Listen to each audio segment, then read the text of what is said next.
Queríamos começar por pedir nossas sinceras desculpas por essa demora. Acho que já devíamos ter iniciado há uns 20 minutos, mas nós vamos dar início agora. Queria começar por agradecer a presença de todos vocês, os que estão aqui presencialmente, também aqueles que vão nos acompanhar virtualmente. E o meu agradecimento muito especial vai aos nossos oradores, o Dr. Ludomiro Fumo, o Dr. Milissao Novunga e o nosso moderador, o professor Elidio Macaringue. E a doutora Carménia, perdão.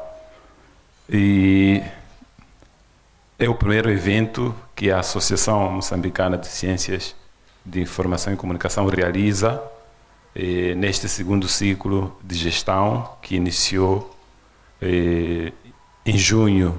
Então esse é o nosso primeiro evento científico nesse segundo momento. Então é um momento especial para nós. Também é um momento que serve para anunciarmos a conferência que nós vamos realizar em dezembro. Então esse seria como um momento de aquecimento para esse grande momento que nós vamos ter. E vamos poder hoje tratar de um tema muito importante, que é a comunicação pública em Moçambique, olhando muito especificamente para momentos conturbados, como é o momento da pandemia que nós vivenciamos, e também como o momento dos eventos climáticos que têm estado ultimamente a assolar o nosso país.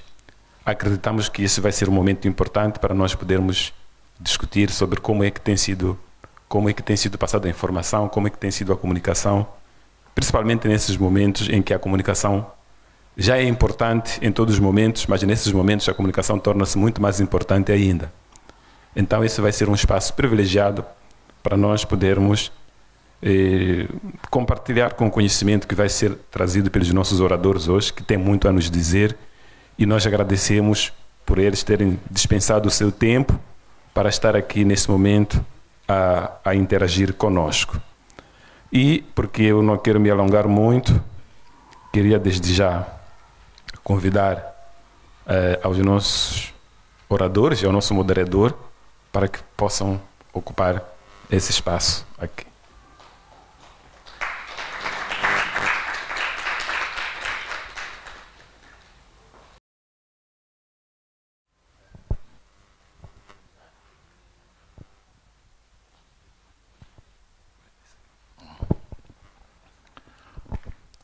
Muito boa tarde a todos. Muitíssimo obrigado, professor João Miguel, pelo direito à palavra. Quero também cumprimentar este palco de estudantes e certamente de alguns docentes, para que de facto continuem a cultivar a cultura de participar ativamente em eventos científicos. Felicitar também a direção da ECA. O crescimento é vistoso e tenho certeza absoluta que todos esses quadros estão sendo... felicitar a direção da associação, porque é um evento que certamente traz uma temática que atualiza. Porque quando nós falamos de comunicação pública em Moçambique em tempos de pandemias, estamos a dizer que o que passou não é para ser esquecido. E neste painel tenho então 3 pesquisadores. Vou começar pela professora doutora Carmen, que é Carmen Ângela Bristos Bruno. É pesquisadora na área de saúde, é ativista social e colabora com projetos de intervenção social e pesquisa relativa à violência, saúde da mulher e da criança. Além disso, também pesquisa na área de saúde mental e de doenças crônicas. Ela é formada em medicina pela Universidade Eduardo Mondlane, a nossa casa-mãe, e atualmente lidera o Departamento de Formação e Pesquisa na Direção Provincial de Saúde, para quem peço uma salva de palmas.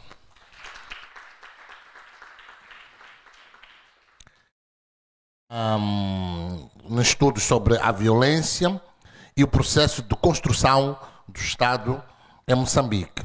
Desde 2018, é ativista contra a violência no Changemakers Program e, em parceria com pessoas e instituições do Ruanda e da África do Sul, participa em atividades de educação política contra a violência e para a promoção do ativismo intelectual em Moçambique.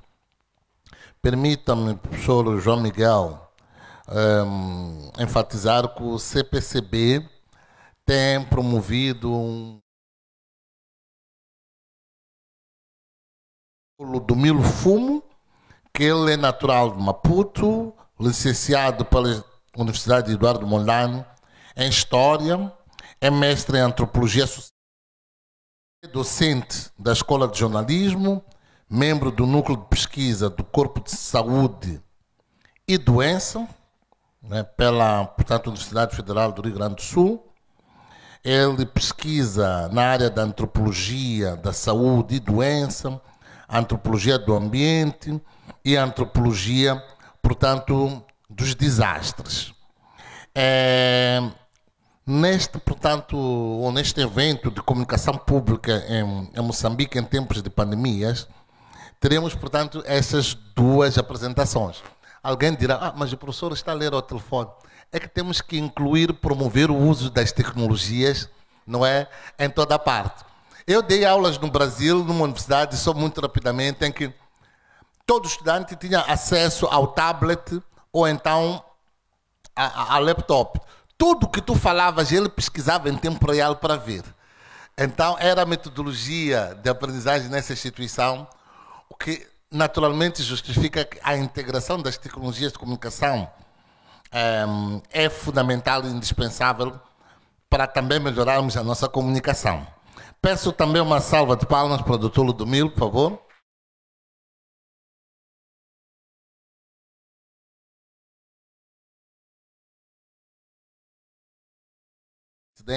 Portanto, deste evento, eu vou convidar uma dupla composta pela doutora Carmen Bruno e também pelo doutor Milissau, que eles vão fazer uma apresentação sobre comunicação pública no período de Covid-19. Como sabem, a Covid-19 foi, naturalmente, a pandemia que nos ensinou novas formas e novos modos de ver e de valorizar a vida. E, naturalmente, a forma como vemos o mundo afeta o mundo que vemos. Nós já não somos os mesmos após a Covid-19. Não apenas pelas perdas, mas pelo fator solidariedade que a Covid nos ensinou.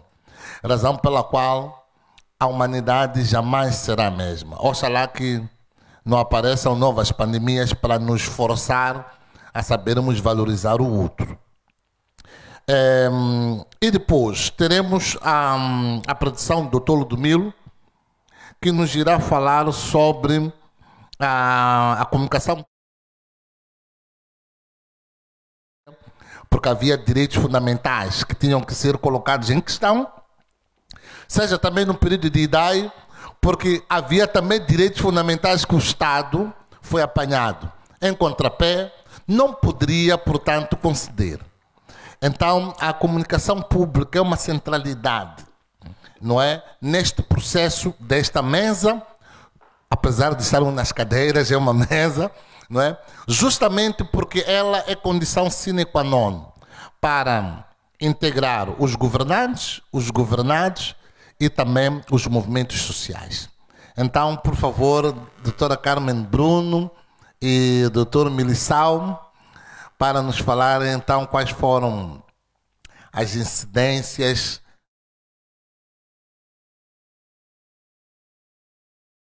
de receber um abraço porque perdeu um ente querido por causa da Covid. Então, por favor, mãos à obra. Obrigado.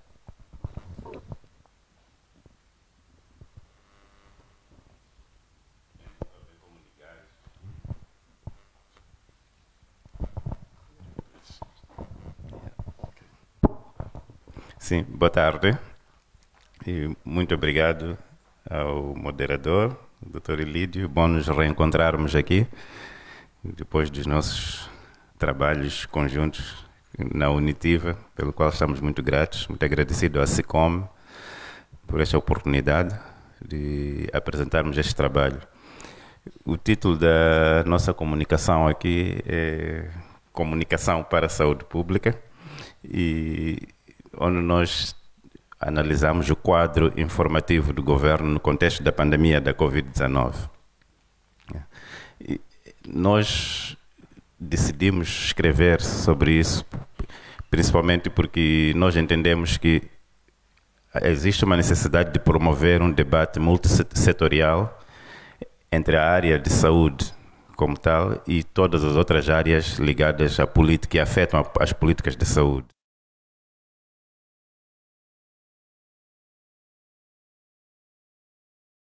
Que é a forma como o governo comunica oficialmente, por exemplo, os dados epidemiológicos sobre a pandemia da Covid-19 no país, as medidas de caráter social a serem tomadas para estancar a propagação da Covid-19 e a forma como o governo, através de medidas de prevenção, criou mecanismos de mitigação. Então, este aqui é o quadro informativo, todo aquele aparato que nós vimos que o governo criou.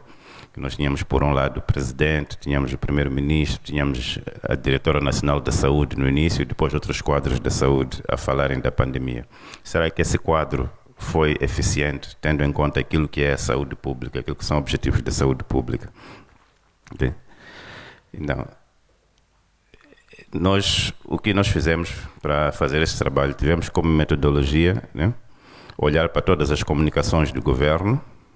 E nessa comunicação nós fizemos em forma de um diário. Nós olhamos para aquilo que eram os discursos de chefe de Estado ligados à pandemia, olhamos para tudo aquilo que foi publicado nos órgãos de informação ligado à pandemia, olhamos para tudo aquilo que foi publicado na TVM e na STV principalmente, e RM ligado à pandemia, nos noticiários principais, na hora mesmo de telejornal, né?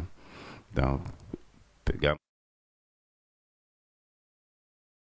Jornal Notícias, Zambeze, Savana e tudo sobre a Covid-19. Pelo menos temos lá os resumos com as fontes e podem servir de matéria de análise para o pessoal da comunicação. E tenho que mencionar que esse trabalho foi feito por uma equipa de 4 jovens também, que tenho que mencionar aqui porque ficaram 1 ano sem dormir. Chamam-se Daniela Joane, Isabel Matias, Sheide Massave, Omai da Obra. Eu, a minha, acordava de madrugada para fazer a edição e o layout no início, então não posso reclamar muito. Mas foi essa equipa que fez esse trabalho. É uma equipa de jovens, tal como muitos outros estudantes aqui, mostra que, de facto, conseguiram recolher um acervo muito grande de informação, usando meios, como explicou o Dr. Ilídio, usando telefone, usando computadores, não tinham outros meios mais sofisticados que isso. E significa que é possível fazermos muita coisa com poucos meios técnicos. Então, acho que eu também, antes de passar para a minha colega, havia de agradecer ao nosso patrocinador ou parceiro nessa atividade de recolha de informação durante todo o ano, que foi a Fundação Rosa Luxemburgo, que nos deu a oportunidade de fazer isso. Sem ela não teríamos hoje este acervo de informação que vai ser útil, acho, no futuro para o país, para os estudos da resposta pública às pandemias. Okay? Então, passar para a minha colega.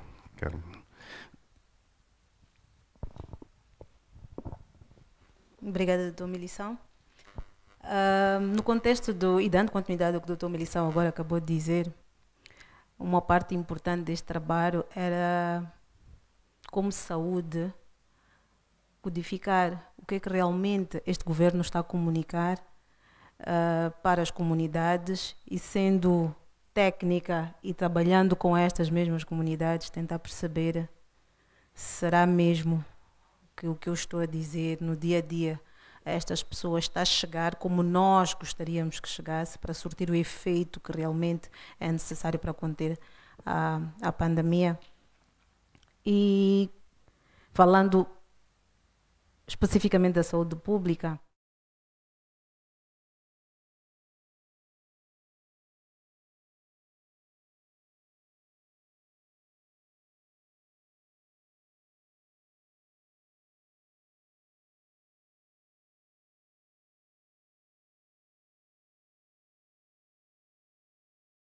estás? Eu estou bem de saúde. A saúde não é ausência de doença. A saúde é um bem-estar segundo a OMS físico, psicológico, emocional, financeiro, social. Portanto, é todo um conjunto de requisitos necessários para que esta pessoa, este indivíduo, esteja bem de saúde. Anteriormente, definia-se a saúde pública a ausência de doença e provavelmente mais um ou dois itens. Hoje não. Hoje percebemos que este bem-estar social, mental, faz diferença para a existência efetivamente de saúde pública. E muitas vezes, através de esforços estabelecidos na comunidade, para sanear o meio ambiente, para controlar infecções, organização de serviços médicos e paramédicos, análise precoce e prevenção de enfermidades, aprimorando toda uma máquina social que irá garantir a este indivíduo dentro da comunidade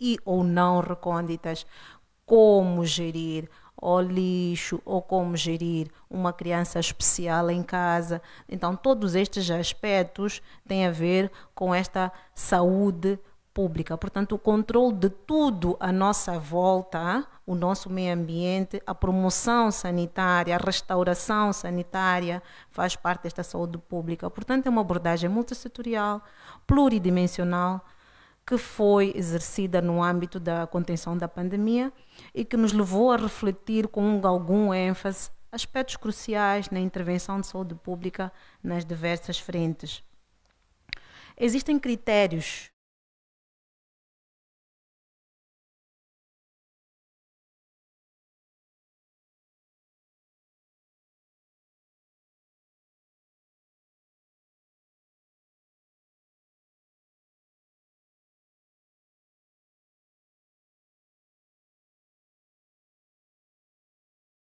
que é de prevenção, cura, passando para medidas de promoção de saúde. Então, estamos a falar de diferenças, muitas das vezes no nosso contexto, desnecessárias e injustas de alguma forma e que podem ser evitadas no acesso aos cuidados de saúde. A forma como as desigualdades se manifestam varia de país para país, é verdade, mas tem muito a ver com o nível de desenvolvimento de cada país. Todos nós sabemos que estamos num país subdesenvolvido. Então, por exemplo, em centros urbanos, nos países em desenvolvimento, a desigualdade de acesso é gritante. Temos um exemplo muito prático na nossa cidade de Maputo. Mas, na verdade, esta desigualdade de acesso pode ser mais uma função do nível de conhecimento sobre a disponibilidade de serviços, não é? Do que uma função de deficiência na provisão deste mesmo cuidado de saúde. No geral, mesmo apesar destas pequenas questões, os problemas dos países em desenvolvimento é a falta de acesso e de oportunidades iguais de viver uma vida saudável. A Carta de Ottawa é um instrumento que nós usamos para qualquer dos níveis, tanto de formação como de investigação em saúde, que é um instrumento basilar para nós termos a ideia do que é que deve ser uma política de saúde pública. E a Carta do Ottawa, eu vou mencionar apenas um trecho, que diz que as políticas públicas saudáveis se materializam através de diversos mecanismos complementares que incluem legislação, medidas fiscais, taxações e mudanças organizacionais, entre outras, e por ações intersectoriais coordenadas que apontem para a equidade em saúde, distribuição mais equitativa na renda e políticas sociais. Este conceito vem em oposição à orientação prévia à conferência que identificava a promoção da saúde primordialmente com a correção de comportamentos individuais. Portanto, a Carta de Ottawa nos diz que não basta nós darmos um tratamento, é preciso todo um manancial de multissetorialidade para que a gente garanta a saúde de um indivíduo. Falando da pandemia da Covid-19, ela foi identificada em 2019, eclodiu em finais, acho que por aí dezembro, o surto decorreu na China, contudo em março a OMS já declarou surto e havia alguns países que especificamente foram mais afetados neste início, não é? Portanto, foi declarada esta emergência global, pública e de altíssimo risco. Normalmente, não que a Covid-19, na verdade, foi uma novidade. Nós já tivemos, eu acho que em muitos momentos vimos na televisão a SARS-CoV, que começou como gripe das aves. Tivemos muitas situações anteriormente, mas a África ou Moçambique em particular não sofreu muito com isto. Mas quando a Covid veio, pela agressividade com que veio, com o nível de contagiosidade que tinha, criou o susto que criou. Mas, contudo, não era bem uma novidade, mas nunca tínhamos sofrido uma pandemia. Tivemos endemias, temos surtos, mas uma pandemia, da forma como aconteceu, portanto, foi novo. Foi uma introdução para todos nós. De seguida, os países mais afetados foram os Estados Unidos, a Itália, o Brasil, a Inglaterra, e a ONU ativou a equipe de gerenciamento desta crise liderada pela OMS e, posteriormente, reuniu várias entidades a nível mundial para organizar uma equipe e as implicações sociais, econômicas, desenvolvimento nas amplas crises de saúde pública. A comunidade internacional em geral foi chamada a unir todo tipo de esforços e cooperar para garantir uma resposta que fosse eficiente, que fosse eficaz na contenção da Covid e, acima de tudo, reduzir efeitos econômicos, sociais, de doença, garantindo que os princípios de saúde pública que nós mencionamos há pouco tempo fossem respeitados acima de tudo, tendo em conta a equidade, a justiça social no acesso às condições sanitárias e humanitárias. Uma das coisas que nos traz aqui para discutirmos um bocadinho o que é que nós pensamos relativamente a isso. A Covid-19, particularmente, tem algumas características não diferentes, mas que tem um énfase que traz uma componente diferente das outras patologias. Portanto, nós neste momento vamos definir doenças transmissíveis das não transmissíveis. A Covid-19 está dentro de um pacote de doenças que nós chamamos de transmissíveis, não é? E nas doenças transmissíveis, como em todas as outras, existem aspectos biológicos, aspectos sociais, aspectos políticos que estão envolvidos. Para esta patologia em particular, todos nós sabíamos que quem transmite, o agente transmissor da Covid foi um vírus, não é? Que é o SARS-CoV-19. Portanto, mas temos aspectos sociais e os mais importantes nesta doença específica, um deles era o saneamento do meio, não é? Higiene e, acima de tudo, comportamento, não é? O comportamento do indivíduo, o comportamento das massas, o comportamento da sociedade afetava muito naquilo que era a transmissão da Covid-19.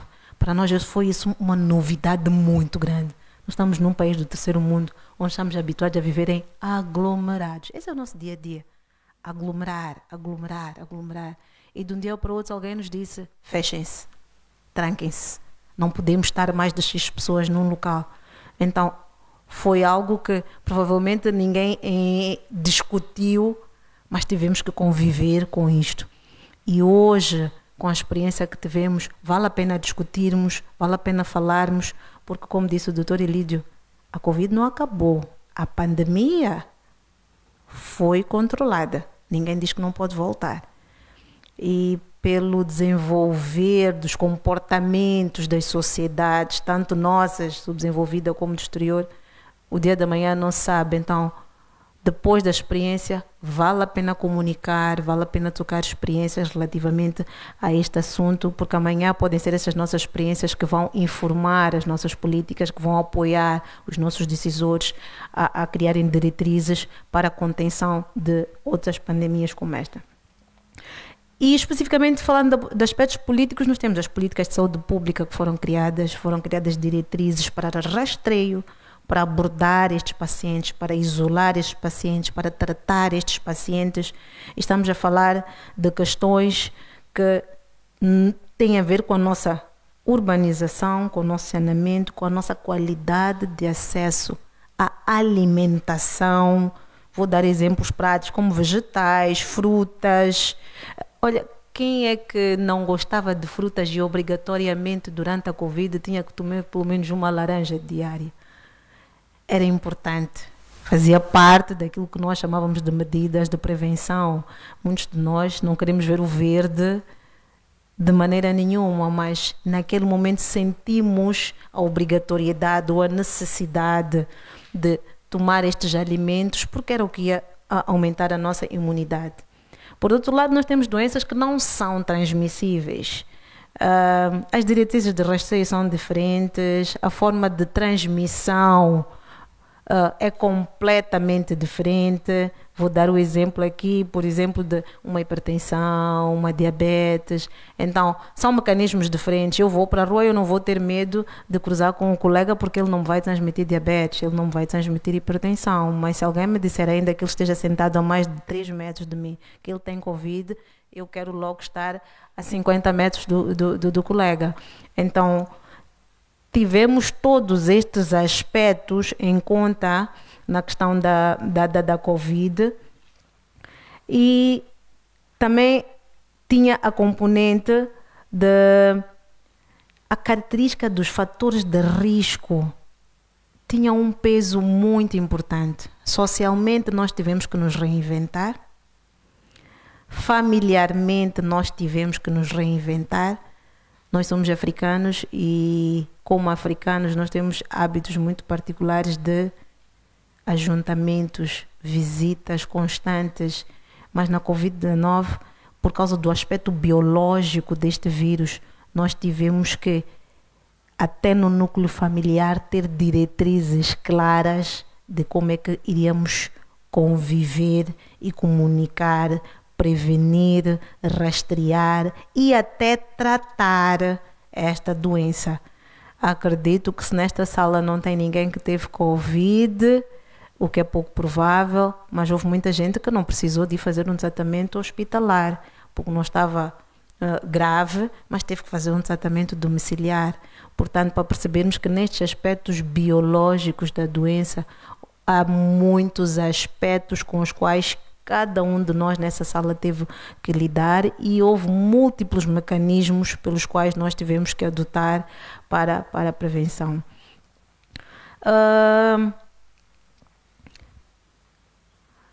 Relativamente ainda a aspectos sociopolíticos da Covid como doença transmissível, uma coisa importante de salientar é que sem diretriz política, sem uma norma ministerial, sem um algoritmo de como é que nós devíamos proceder, era muito difícil nós conseguirmos ultrapassar aquilo que era o tratamento ou o término da pandemia. Contudo, comunicar diretrizes, comunicar políticas de saúde é algo muito específico. E quando eu deste lado sou técnica na área de saúde e digo na televisão, temos que prevenir, temos que fazer a higienização das mãos, temos que comer alimentos com vitamina C, eu sinto que não estou a comunicar, não estou a transmitir efetivamente para o nosso contexto a informação que realmente deve chegar. Mas esta discussão eu acho que tem de vir de lá para cá, mas é um dos aspectos que nos fez pensar como é que o governo comunicou as medidas de prevenção contra a Covid-19. Esta comunicação foi efetiva, esta comunicação foi clara, esta comunicação foi multissetorial efetivamente. Será que aquilo que o MISAL, o governo, comunicou como normas, como diretrizes, foi realmente usado de forma multissectorial? Porque não basta eu dizer assim, não podem haver aglomerados nos autocarros, não é? Ok, não pode haver aglomerados nos autocarros. Temos autocarros suficientes para carregar a população? Não temos. Como é que vamos fazer? Certo? Não podemos estar mais de 3 pessoas numa sala do hospital. Tudo bem, não podemos ter mais de 3 pessoas. Temos local para pôr estas pessoas.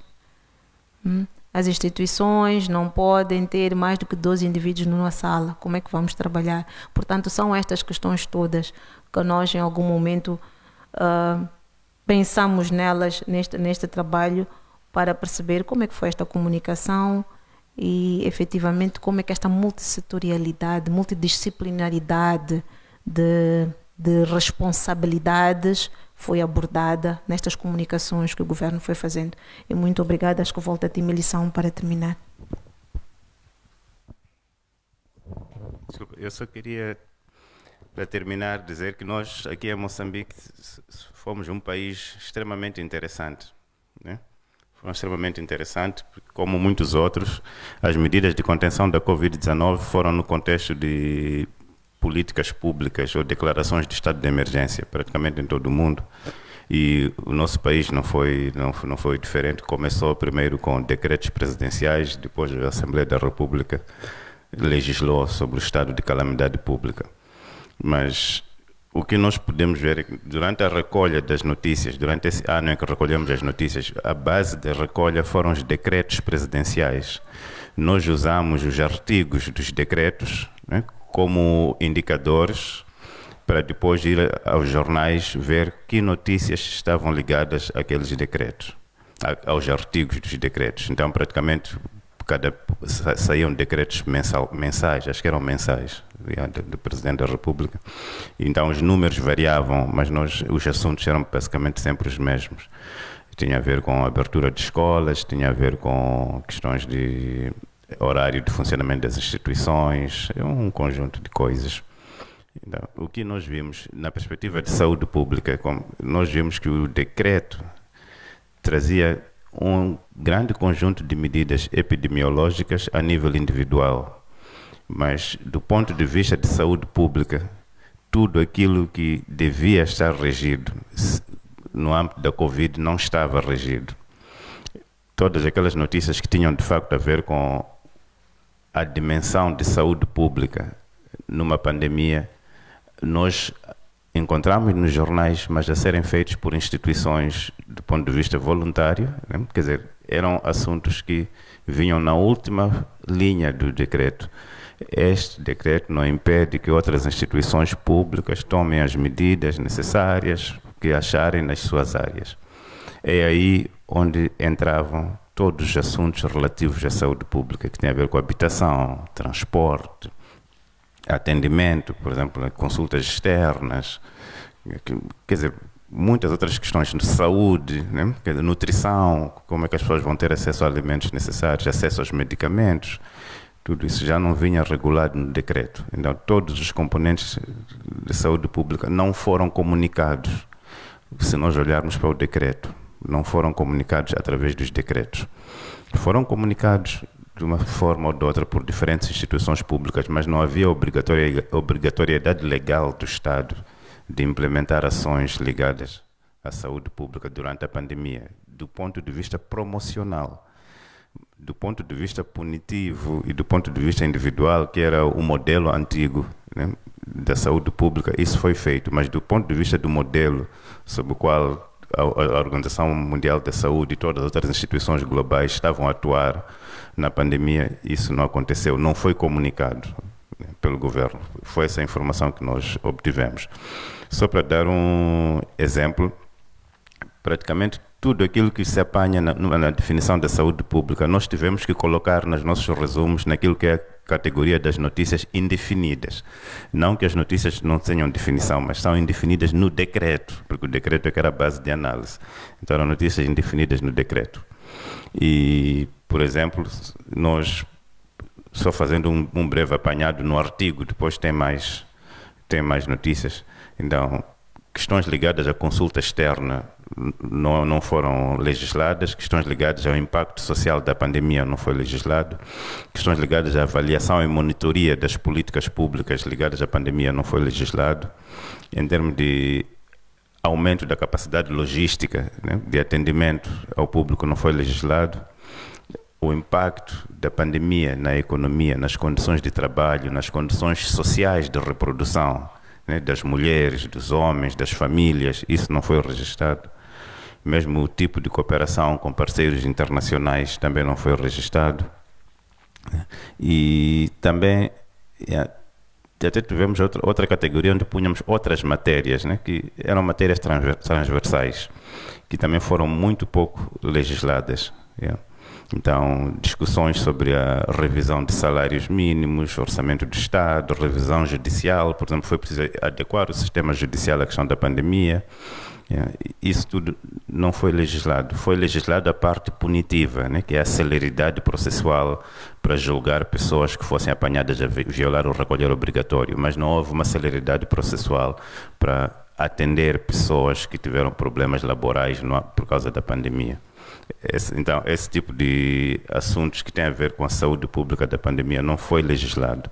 E acho que isso são lições que nós achamos que queremos trazer, é uma discussão que é preciso trazer para que tenhamos capacidade de, noutras pandemias, não só noutras pandemias, mas noutras doenças mais comunicáveis ou não comunicáveis, né, transmissíveis ou não transmissíveis, tenhamos a capacidade de olhar para elas. São fatores estruturais que deviam ser respondidas mesmo depois da pandemia, porque não podem esperar até a próxima pandemia. Então, acho que é o objetivo desse artigo, trazer essa sensibilidade. Eu espero que tenhamos contribuído para essa discussão. Obrigado.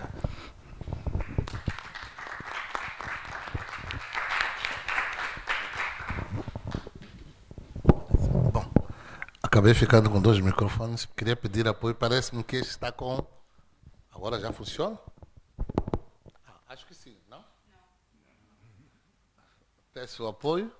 Peço o microfone. Bem, ouvimos, mas mais do que ouvir, escutamos, não é? E certamente a apresentação dos 2 painelistas criou algumas curiosidades.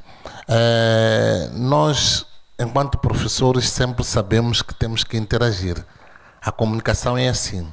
Só uma pequena piada, nem precisa ser. Eu, numa das aulas de comunicação oral e escrita, perguntava aos alunos, aquele sinal de trânsito que vem stop, o que é que significa? Eles disseram, quando vejo aquilo é para parar. Por que vocês estão aqui na universidade e se viram? Isso era para parar lá. Não sei se estão a perceber. Não era para parar. É uma chamada de atenção. Então falta esta questão de assertividade. Porque se é para parar, eu pergunto depois qual é o outro sinal que diz que avança. Já que você viu aquele de stop e parou. Não é? Então a comunicação é isto. Bem, a seguir vamos ter, portanto, mais uma apresentação para depois, obviamente, interagirmos. Certamente vocês pontuaram, vejo-vos aí com os cadernos. Estou aqui, vou me esforçando para calibrar a minha mente, porque depois terei que fazer uma breve resenha daquilo que os meus colegas aqui apresentaram. A seguir, então, temos a comunicação pública na Beira, no período, portanto, da pandemia, não é? E quem nos vai apresentar é o Dr. Ludmilo Fumo, e vocês já acompanharam também por múltiplas variedades, múltiplos veículos, não é? Como é que esta informação foi sendo veiculada, sejam por órgãos nacionais, sejam por estrangeiros. E os estrangeiros a mim sempre me criaram uma aversão, porque quando vêm e retratam a realidade moçambicana, é tudo aquilo de desgraça. Mas eles depois não dizem que, olha, neste hotel 5 estrelas onde eu estou, graças a Deus, o IDAI não chegou. Da forma como também se retratava, era como terra arrasada. Eu recebia chamadas dos meus amigos do Brasil, que tal, estás vivo? Pá? Não passaste mal. Não, é uma zona localizada. É verdade que a dimensão é grande, mas não é todo o país. Porque parecia que todo o país está arrasado, não resta nada. Porque vê aquelas imagens, alguém se apegou à árvore, etc. Mas eles não dizem que neste hotel 5 estrelas, Moçambique, não é só, não é aquela imagem trágica de pobreza absoluta. Há também riqueza absoluta nesse país. Então, a comunicação acaba, infelizmente, ao mesmo tempo que forma, também deforma. Então, quando nós falamos de comunicação pública, estamos aqui a examinar em que medida ela contribui para a assertividade da informação de quem a recebe. Porque quando não houver essa assertividade, obviamente não vamos ter a educação cidadã. E se não tivermos uma educação cidadã, dificilmente os cidadãos saberão dos seus direitos e, sobretudo, das suas obrigações. E isto tudo nós vimos, seja na pandemia, seja também no IDAI. Alguns diziam, bom, isto aqui é de Sofala, é da Beira, não é comigo. Não é? Mas as pessoas se esquecem que os eventos climatéricos extremos não escolhem um local, muito menos a data e a hora. Então, doutor, traga-nos então essa imagem da cidade da Beira. Sabemos que passou, mas a imagem de destruição, de drama, de morte, ela está presente. E muito obrigado. Boa tarde. Em primeiro lugar, vou agradecer à direção da SICOM por ter me convidado e ter me desafiado a falar sobre esta questão da comunicação em tempo de desastre. Eu prefiro pensar assim em tempo de desastre porque não é só na questão do IDAI. Claro que o meu maior enfoque é no IDAI e principalmente na área periurbana, porque como o doutor referia-se, há sítios onde foram verdadeiramente afetadas. E há aqueles sítios onde os estrondos foram sentidos, mas não em grandes proporções. E como eu fiz o meu campo na minha pesquisa, que era relacionada à questão do IDAI, mais na vertente da antropologia da saúde e antropologia do desastre, fui me questionando, porque as pessoas falavam muito sobre como elas foram encontradas no IDAI.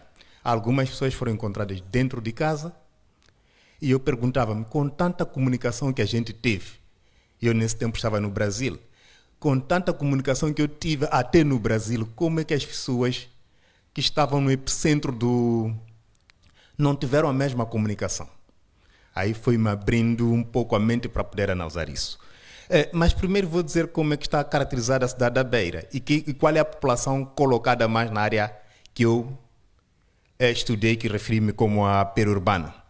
É principalmente aquela população que vive na área mais próxima da urbe, mas que não tem tido muito acesso ou não está naquele escalão das pessoas mais urbanizadas.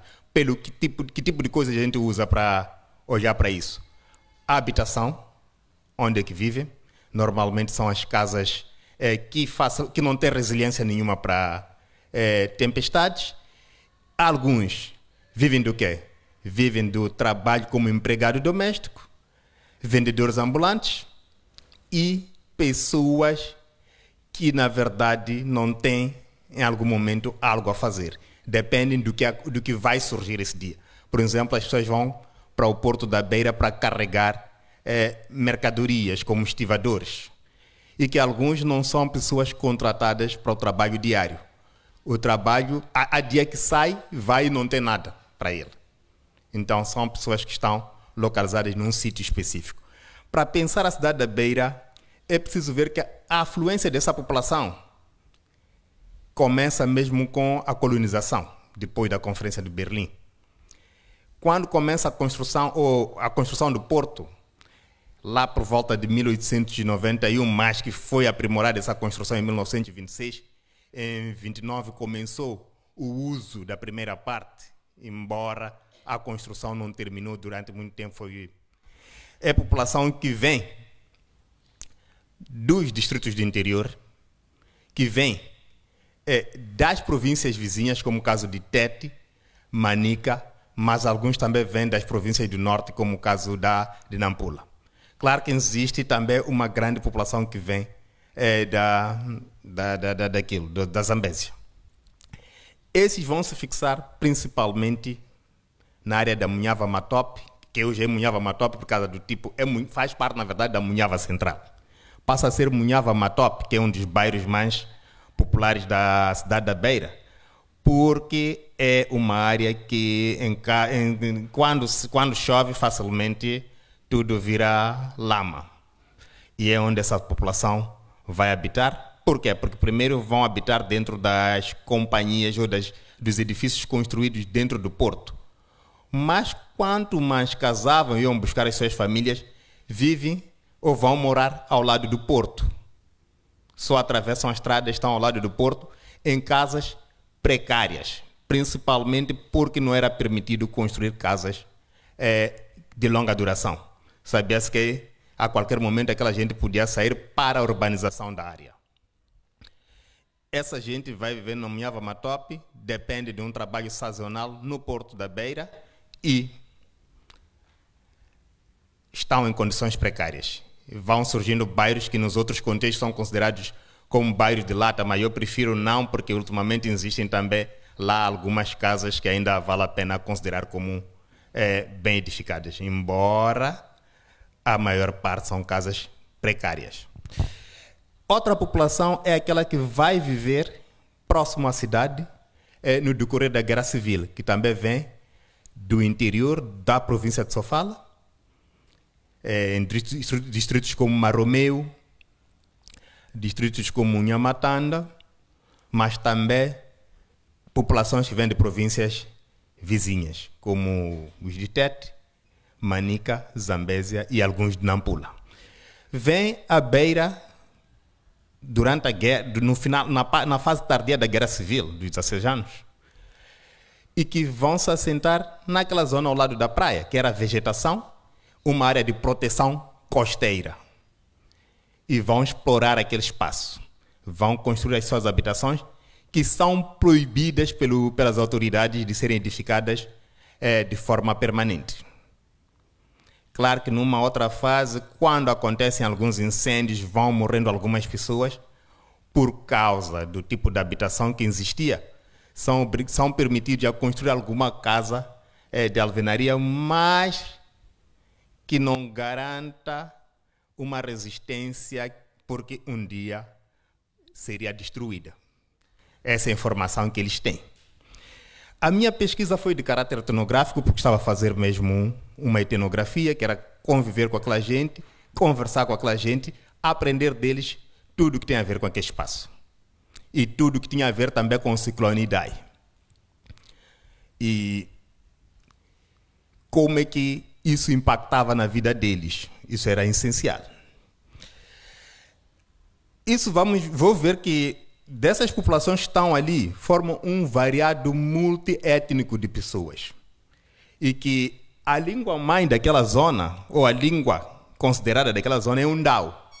Mas basta estarem lá muita gente misturada. Existe também a questão de Sena, que é da província de Sofala, mas mais para o interior. Existe o Nhungu, que é pessoal de Tete. Existe o Makua de Nampula e uma parte de Zambésia.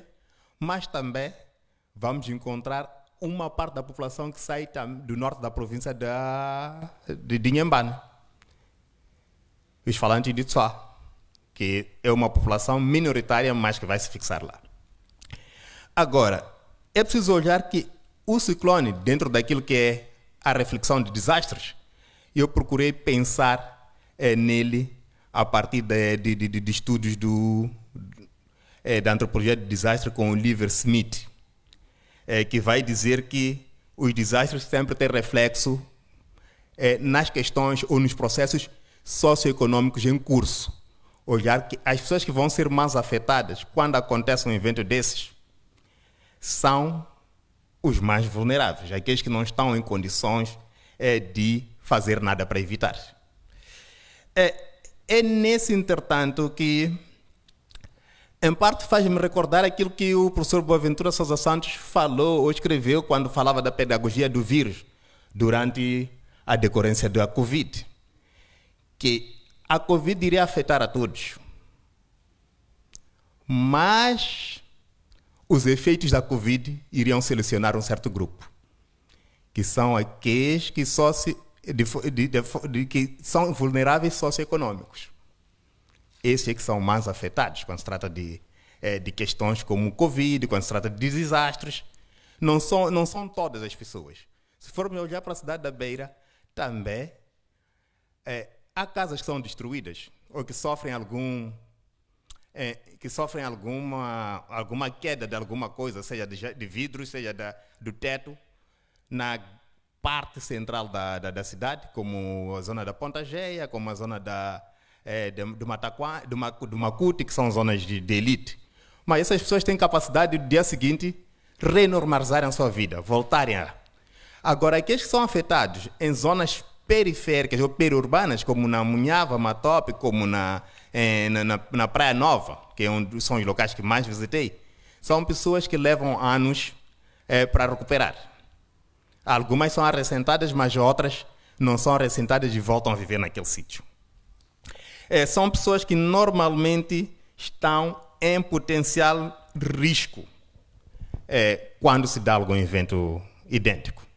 Claro que o IDAI serviu de ensinamento para eles, porque depois tiveram que entrar numa nova fase. Os ciclones que vieram a seguir, como o Xalane, o Guambi, não teve o mesmo efeito ou não teve uma capacidade destrutiva que nem o IDAI. Agora, se formos olhar para o enfoque de como é que se comunica o desastre, porque eu perguntei muito para essas pessoas, se vocês ouviram tanto na rádio, ouviram tanto na televisão, ouviram tanto os membros do Comitê Local de Redução de Riscos de Desastre, que circulavam com megafones a pronunciar que teriam um evento ciclônico. O que é que vos fez que algumas pessoas fossem até encontradas ainda dentro de casa, numa casa em que não oferecia nenhuma garantia de resistência? É preciso olhar que estamos a falar de um espaço em que, para a realidade moçambicana,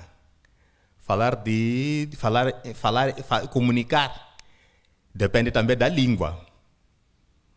E as coisas eram comunicadas em duas principais línguas para a cidade da Beira, que era o português e o ndau. Tendo em conta que em português, já sabemos que em Moçambique todo, cerca de 32% da população, segundo o censo de 2017, é que fala português. E temos acima de 60, quase 67 ponto alguma coisa, que só fala as outras línguas nacionais.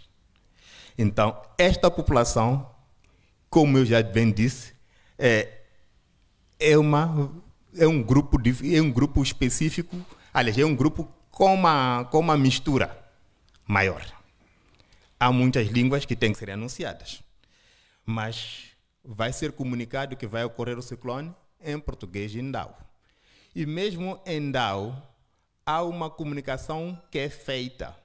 Claro que para eles dizem que não, para a população diz que não. Isso foi comunicado porque houve toda a informação, pelo menos por parte do INGD, que é o Instituto Nacional de Gestão, de Gestão e Redução de Riscos de Desastres.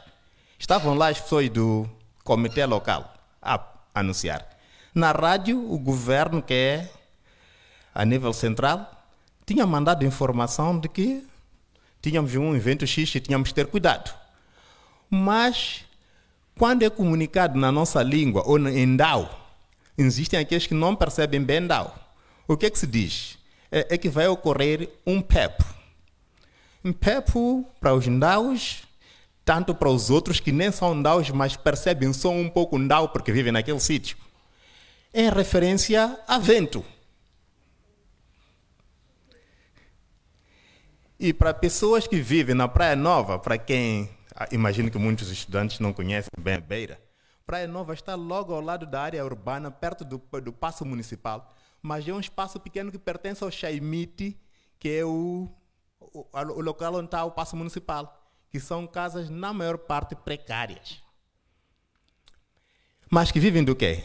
De pesca, venda, e que para eles, por viverem dessas coisas,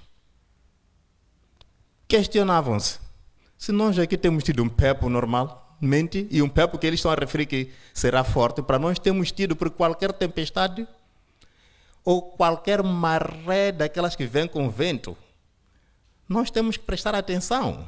Nunca fugimos das nossas casas. Não é por isso que a gente vai fugir de casa. Quase essa população toda periurbana pensa que é um vento simples, principalmente aqueles que não escutaram tudo em português, só receberam tudo na Endau.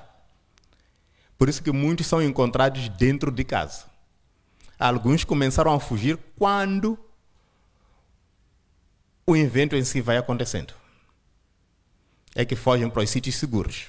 Claro que quem teve a informação antes e captou muito bem, conseguiu sair. Mas há aquelas pessoas que vão morrer porque estão dentro de casa. O teto desaba a pessoa dentro de casa. É um desabar que a pessoa não tem como evitar. Mas mesmo assim, quando tiram os seus filhos e as suas esposas, algumas pessoas são apanhadas porque passam a acreditar que já viveram outro tipo de situações em que havia tempestade, havia ventos normais, então, e que o que estão a dizer é só uma informação que é para alarmar as pessoas, e eu prefiro não sair de casa porque senão vão roubar os meus bens. Aqui a comunicação chegou, mas chegou, havia falhado, não deu a entender que tipo de evento na verdade seria. Porque o que ia acontecer, ou o que aconteceu, é que nenhum bem escapou. Tudo ficou dentro das águas. E eu, em algum momento, perguntei, mas se vocês perceberam que isto aqui parece que não seria boa coisa, por que não fugiram ao tempo? É que nós fomos ditos que seria vento, um PEP. E um PEP para nós é um vento comum. Não houve nenhuma outra linguagem usada que para nos explicar que seria algo nunca visto e que tínhamos que nos proteger e nos proteger com os nossos bens que nós queríamos proteger. E acho que vocês já viram quando acontecem cheias em Moçambique, normalmente as pessoas preferem ficar porque não pode perder o seu cabrito, não pode perder a sua bicicleta, não pode perder os seus cereais. Mesmo durante o ciclone é o que aconteceu. Algumas pessoas, embora foram comunicados, mas pelo nível em que a comunicação chegou, não receberam como coisa que podia devastar também os bens. Então era mais fácil ficar em casa, pelo menos um membro da família ficava. Claro que encontrei algumas senhoras que ficaram dentro de casa. Uma delas contou-me que ficou porque acabava de receber o congelador novo que ela havia pago em prestações. E para alguém que trabalha como empregada doméstica, imaginam quanto tempo levou para pagar um congelador novo. E o congelador novo chegou naquele dia, ela não podia perder o congelador dela. Quem vai lhe tirar de casa é o filho de 12 anos, quando percebe que a mãe não está no Paço Municipal onde as pessoas foram se esconder. Consegue voltar no meio daquela água, encontra a mãe desmaiada dentro de casa. E ela dizia que, ela contou-me que ela tinha mais a intenção de proteger um bem. Então, isso vai trazer um alarme para eles de que, na verdade, para os falantes de Ndau não foram ditos qual seria o tipo de que iria acontecer. Foram ditos que seria um vento.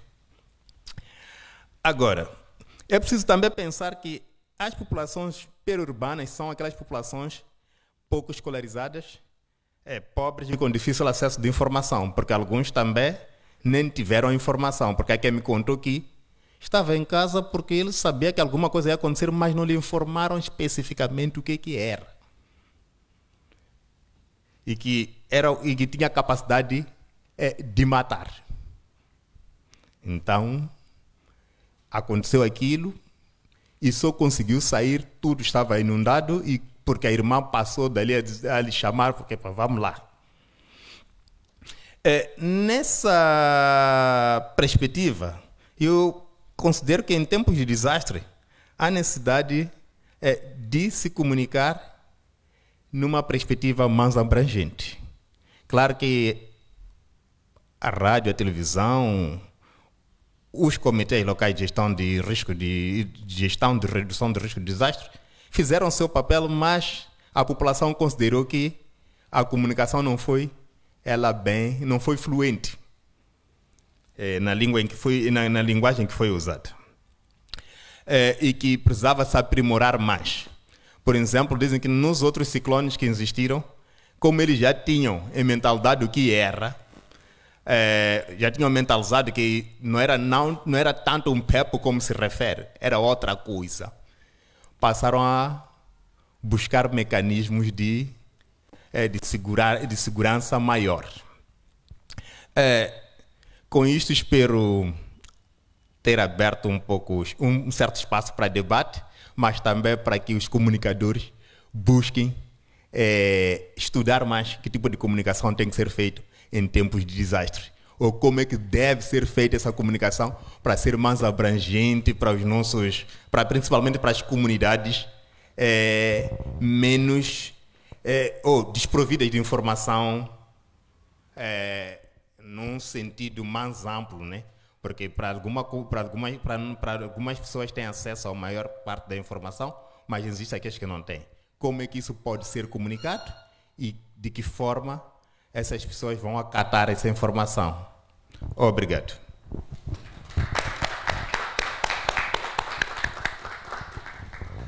Muito bem, muito obrigado, Dr. Ludmilo. Bem, não sei se a organização vai nos permitir talvez termos umas 5 intervenções. Ok, perfeito. Muito rapidamente, como vocês puderam ver, vou começar agora pela mais recente apresentação. Um dos aspectos que se destaca é porque no nosso país há profissionais que não são colocados nos devidos lugares. E a questão da comunicação também é política pública. E o Estado, decididamente, ele tem de facto de levar a questão da comunicação muito mais a sério. Não é pensarmos comunicação porque é noticiário. É muito mais do que isso. Nós vimos agora que tivemos eleições autárquicas. Uma das componentes mais gritantes é que houve falta de comunicação. Muitas coisas não vimos. Algumas pessoas até perguntavam: eu não estou a ver o candidato, foto do candidato, só estou a ver partidos, o que é que se passa? Não há comunicação. As leis são aprovadas na Assembleia, não são difundidas, não há comunicação. E algumas pessoas, se forem a reparar, até os próprios porta-vozes, não estão formados na área de comunicação. São as mazelas do nosso crescimento enquanto Estado. Não é? E, de facto, aqui vai se destacar também a questão de o respeito à cultura e à diversidade como um fator determinante para a recepção da informação. E não houve.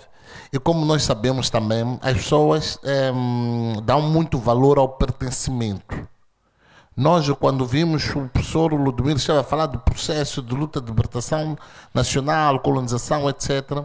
Essas pessoas, nós somos descendentes dos que lutaram e reivindicaram, não o espaço pré-colonial, mas o espaço de acolhimento. É por isso que a terra tem um significado muito grande em relação à questão de afirmação e reafirmação, seja étnica, seja questão de pertencimento. E, naturalmente, este problema de comunicação trouxe, não é, desgraça para muitas famílias. E o pior é porque, nesses casos, o Estado nem sequer indemniza.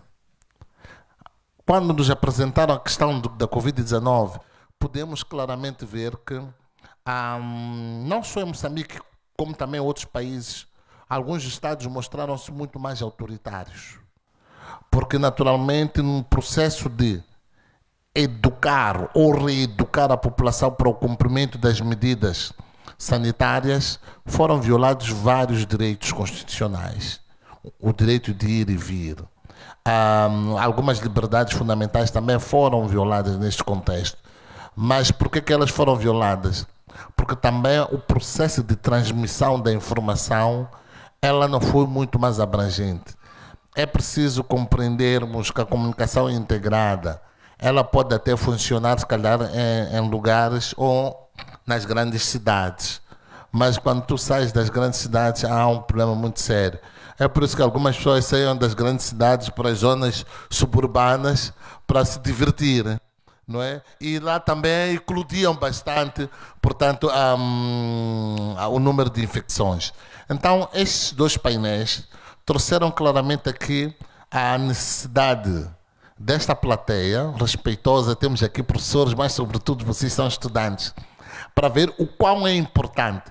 Comunicação não é só ser o jornalista. É muito mais do que isso, não é? Um problema de comunicação pode provocar a falência de um Estado. Nós estamos a ver aquilo que está a acontecer, o problema de haver fake news, o qual está a abalar os pilares do Estado Democrático em Moçambique. Então, vocês que são da área da comunicação são também os profissionais que vão garantir o equilíbrio intergeracional. Entenderem que, de igual modo que temos o médico que cuida de doente e salva uma vida, os comunicadores também salvam uma nação. Então queremos ouvir a vossa interação em relação àquilo que aqui os nossos painelistas fizeram. É mesmo só levantar a mão, depois identificar-se e naturalmente fazer a respectiva questão. Talvez 4 ou 5 intervenções, por favor.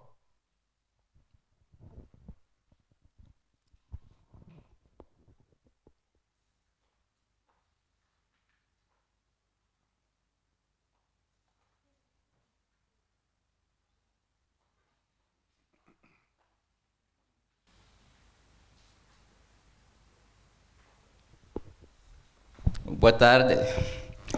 Primeiro, felicitar aos painelistas pelas riquíssimas elucubrações aqui trazidas.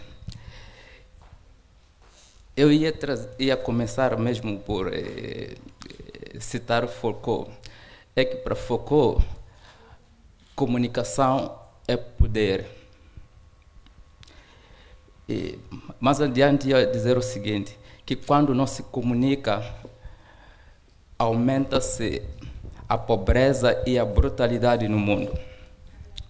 Indo na minha questão, eu gostava de saber daqui dos nossos painelistas, que caminhos para uma comunicação institucional não ad hoc, mas funcional a partir do topo base. Obrigado.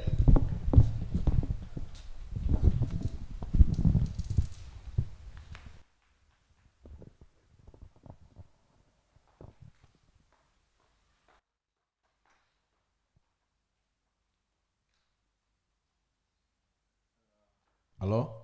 Sim. Eu sou o Isaías Fuel.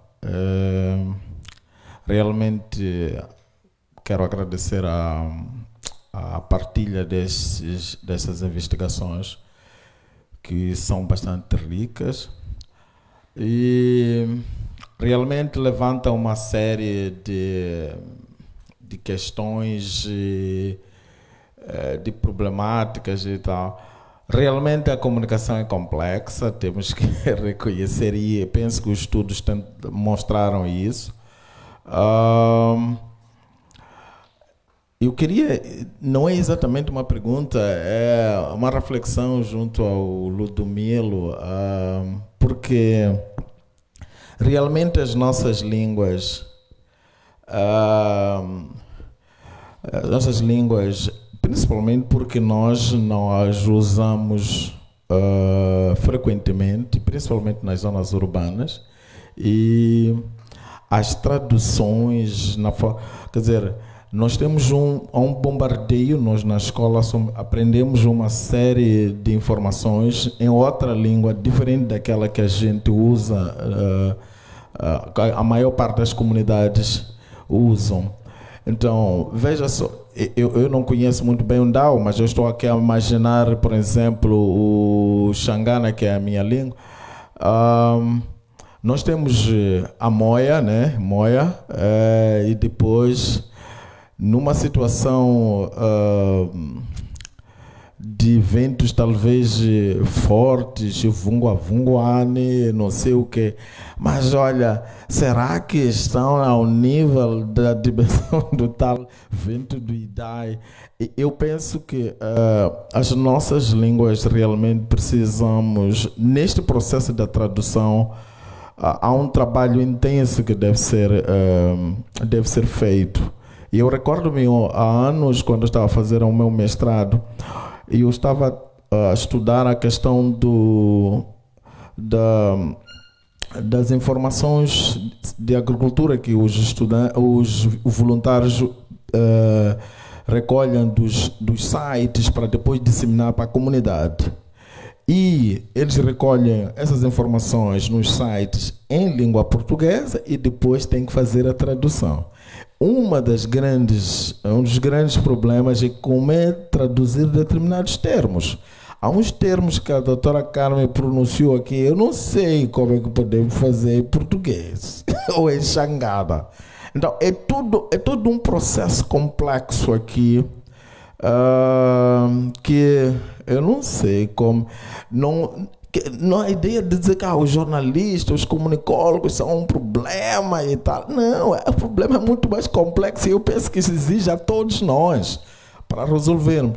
Porque é difícil. Não sei, tens um remédio aí de como é que realmente os comunicólogos na Beira deviam ter dito, além de Mpepo, deviam ter dito o quê? E nessa dimensão, não sei, é evidente que há sempre um esforço que deve ser feito para explicar e tal, como é que vai ser esse acontecimento e uma série de coisas. Mas em resumo, só para dizer que olha, é um processo complexo e que exige uma reflexão de todos nós. Há um debate que nós temos lá na Escola Superior de Jornalismo, a ideia de a gente tem que introduzir as línguas nacionais no curso de jornalismo. Mas é um debate muito intenso, há controvérsia dentro da instituição, mas há uma necessidade da gente introduzir as línguas nacionais. O jornalista tem que saber falar exatamente das nossas línguas. Se está em Nampula, tem que falar Makua. Se está em... Pelo menos tem que ter um domínio de pelo menos uma língua. Talvez podíamos resolver ou minimizar. Eu acredito, como falaste, na Beira há muita gente. E eles preferiram adotar, não sei quais foram as motivações de optarem só a falar o Ndao, só usar o Ndao, talvez há questões de recursos, eu não sei o que aconteceu ali, mas é realmente complexa esta questão das traduções. Ok, obrigado.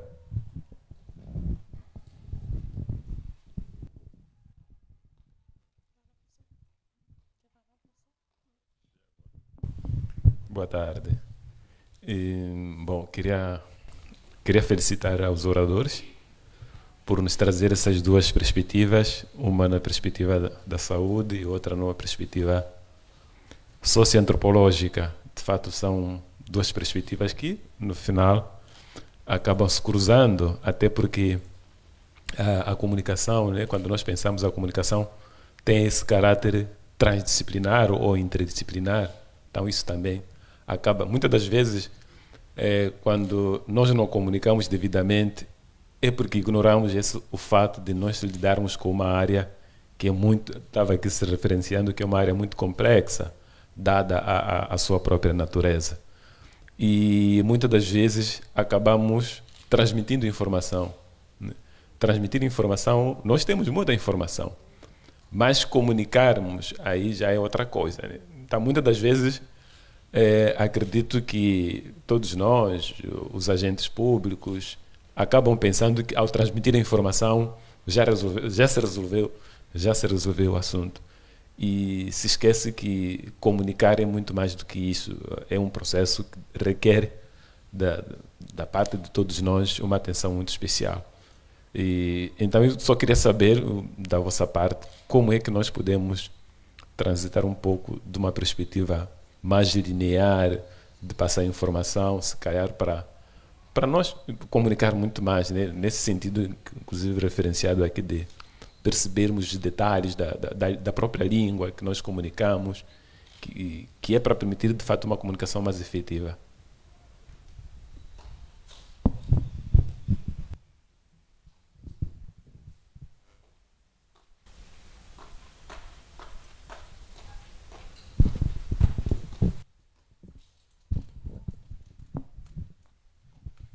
Saudações a todos que encontram-se neste reduto em prol desta apresentação da comunicação. À luz dos conteúdos apresentados pelos oradores, principalmente iniciando pela doutora Carmen, que trouxe uma narrativa ligada à saúde, neste caso a Covid-19, esta que é uma problemática que ainda marca a sociedade na sua abrangência. Tendo aqui sido descrito vários pontos que interceptam na comunicação, principalmente na difusão da própria informação, podemos citar alguns aspectos que podem assumir um papel fulcral nisto, ou seja, que pode limitar o desenvolvimento da própria informação, que é a especificidade. A especificidade no contexto informativo. Como é que os jornalistas devem noticiar as informações ligadas talvez à saúde, tendo em conta que há uma certa lacuna existente em torno do discernimento de conteúdos técnicos deste ramo. Então, como é que os profissionais da comunicação podem resolver este enigma? E qual seria um enquadramento adequado? Numa outra perspectiva apresentada pelo Dr. Ludmilo, ligado à questão da comunicação pública, em torno da perspectiva antropológica feito na cidade da Beira, o Dr. Ludmilo citou vários aspectos a nível de traços culturais ligados à língua e os demais. Será que há uma eficiência no uso das línguas locais para a difusão de informação? No outro dado, como é que a população pode se associar aos conteúdos que são vinculados, tendo em conta que não são todos que têm a mesma capacidade de absorver a informação. Será que podemos aqui apontar um aspecto negativo que cria uma linearidade a nível do assunto que é vinculado?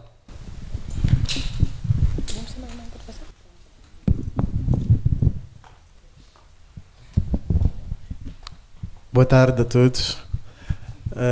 Chamo Carlos Simões de Oliveira, estudante de Marketing de Relações Públicas, segundo ano. O primeiro aspecto que eu gostaria de tocar está ligado à assertividade. Gostaria de dizer que sempre, por mais preparado que estejamos para uma pandemia ou desastre, sempre há de haver um elemento surpresa. Não é? Nos anos 2000, a quando das cheias, acompanhei por aí que os jornalistas da RM, sobretudo, fizeram o seu trabalho, informaram as populações que vinha aí um dilúvio. Não é? Mas houve um elemento, não é, que fez com que essa informação não fosse bem acolhida pelos moçambicanos na altura. Se calhar foram mais corretas já hoje, depois do fenômeno ter acontecido, teria sido: haverá cheias e as casas vão estar cobertas de água. Se calhar essa linguagem teria permitido com que muitos tivessem levado o assunto a sério. Então sempre há de haver um elemento surpresa, por mais preparado que nós pensamos que estamos. Sempre há de haver isso. Em relação à pandemia da Covid-19, ela trouxe muitos ensinamentos. mas parece que os governos não aprenderam, as organizações internacionais também não aprenderam. Este é um assunto de todos nós. Ela mostrou que não basta correr para a estratégia de diabolização, como aconteceu a partir de Nova York, Washington, com Donald Trump, fez uma construção diabólica contra a China, de que foi a partir de lá que ela surgiu, portanto, ela deve ser condenada por isso. E não levou muito tempo, como bem disse a doutora faz-me o nome agora, em março já era a pandemia. E isso reforça o que um certo pensador lá muito atrás disse: quando a casa do vizinho está a queimar, a minha está em perigo. Não é? E eu penso, até concordo com um artigo publicado no Jornal Público pelo professor Manuel Benjamin, que é professor de Relações Internacionais da Universidade Católica. Ele conclui de que, apesar de tanta exposição, tantos relatórios de que a Covid ia arrastar a África, porque é isso que se dizia no início, cerca de 190 milhões de pessoas iam morrer em África. Ele diz que a Covid, aliás, Deus durante a Covid foi mais africano do que dos americanos e nós nos beneficiamos disso. A Covid também nos mostrou que é preciso ir até 1917, ou precisamente em 1919, aliás, para irmos recuperar um princípio muito importante da Sociedade das Nações, princípio de segurança coletiva. É preciso recuperar esse princípio para resolver os problemas de todos nós. Hoje, numa era transnacional, como escreveram autores como Joseph Nye e Robert Ewan, estamos num mundo transnacional. Não há problema do outro. Todos os problemas são nossos. O problema da China, o problema do Israel, o problema de Moçambique são de todos nós. Me lembro, como se fosse hoje, a antiga diretora de saúde pública, Rosa Marlene, não é? Quando foi entrevistada, um jornalista perguntou para ela como é que vê a situação da pandemia, será que isso vai chegar a Moçambique? E ela, na inocência dela, disse que não, nem no pior cenário. Não levou muito tempo, chegou aqui a pandemia. Então, para dizer o quê? As pandemias, não é? Pelo menos em estudos de segurança, estudos de paz, penso que até ali o professor deve conhecer isso melhor do que eu. Realmente, as doenças hoje são uma questão multidimensional. Pelo menos ao nível das Nações Unidas, a partir dos anos 2000, na administração Bill Clinton e Al Gore, esse assunto começou a ser levado muito a sério. Bill Clinton fez a sua parte, não é? Mas os outros intervenientes internacionais não tendem a fugir da sua responsabilidade. Ninguém vai resolver pandemias. Aliás, o próprio Bill Gates, que tinha profetizado a Covid, ele ainda profetiza outras pandemias. E outros especialistas também em saúde pública internacional, como Alto Afonso, que foi assessor de assuntos médicos de Donald Trump. Então, para dizer que a pandemia ela deixou muitos ensinamentos, mas infelizmente, na minha opinião, ainda não estamos conscientizados para resolvermos isso de forma coletiva. Reparem que depois da Covid-19, os Estados investem mais em questões militares, não em questões de saúde. E esse é o apelo que faz as Nações Unidas através da OMS. Portanto, eu termino a minha exposição a partir daqui. Muito obrigado.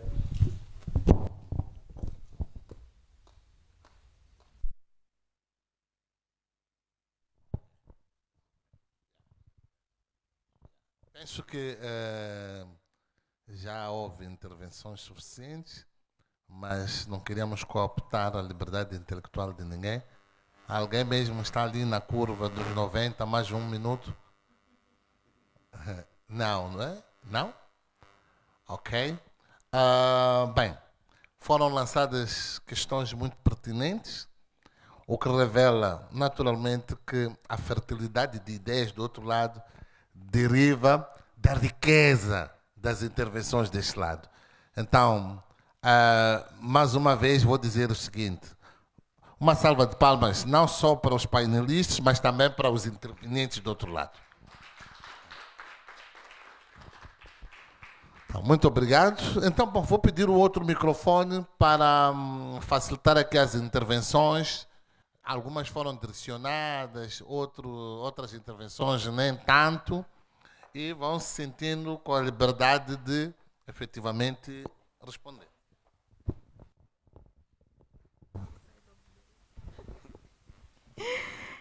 Agradecer muito pelas intervenções feitas.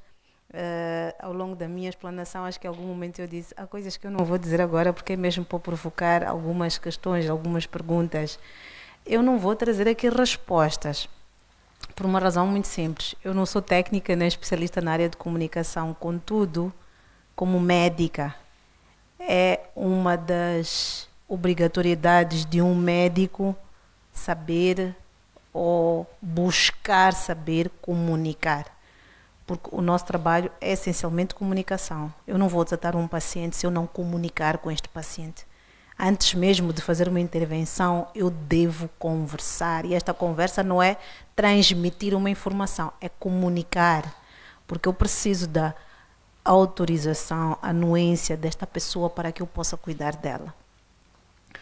Em medicina, no tempo em que eu fiz medicina, no segundo, terceiro ano, existia uma disciplina que se chama semiologia humana. E na semiologia humana nós aprendemos como observar a pessoa, o ser humano, antes da doença, desde o momento em que ele entra por aquela porta, ser capaz de estimar idade, não é? Estimar a altura, conversar com esta pessoa e através da observação, ainda não estamos a falar de exames médicos, através da conversa e observação deste paciente, conseguir ter uma ideia ou fazer um diagnóstico daquilo que a pessoa tem. O que é que significa esta observação? É não só o olhar, mas também o tocar. E o professor Yakub, que foi um excelente professor que eu tive de semiologia humana, ele dizia assim: vocês têm que esmiuçar cada pedaço, cada palavra do vosso doente. Nas entrelinhas, vocês vão perceber qual é o problema que ele vos traz. Associado à vossa técnica e capacidade, vocês vão fazer um diagnóstico semiológico. O que é que eu quero dizer com isto? Eu não vou ensinar ao padre o Pai Nosso, mas vou sugerir que no processo de comunicação nós sejamos capazes de descer para o nível das pessoas com quem nós estamos a falar. O colega ali já disse, na Beira temos várias comunidades, em Moçambique nós temos muitas línguas, não dialetos, línguas. Eu particularmente, infelizmente, com muita tristeza, digo que não sei falar nenhuma delas. Infelizmente. Tenho um pai que é da província de Inhambane, tenho uma mãe que é da província de Tete. Eu particularmente nasci em Tete, cresci em Maputo e não sei falar nenhuma das três. E é triste. Contudo, eu fui trabalhar num distrito e supostamente eu devia saber falar Xangana. Eu não sabia dizer uma única palavra, além de cumprimentar. É cultura, é hábito nas unidades sanitárias. Nós somos um país rico. Não vamos encontrar apenas pessoas de Maputo no Hospital Central, vamos encontrar pessoas do país inteiro. E todos nós estamos a trabalhar com pessoas do país inteiro. Fala português, não fala. Fala Xangana, não fala. Nós temos que comunicar com os nossos pacientes. Como é que nós fazemos? Nós procuramos ajuda. O Carlos Cardoso, eu lembro que ele falava muito no jornalismo investigativo. Quando nós vamos fazer uma matéria de uma determinada área específica, à semelhança de mim, quando eu vou tratar um assunto que não é da minha expertise, não é da minha experiência, eu vou fazer TPC.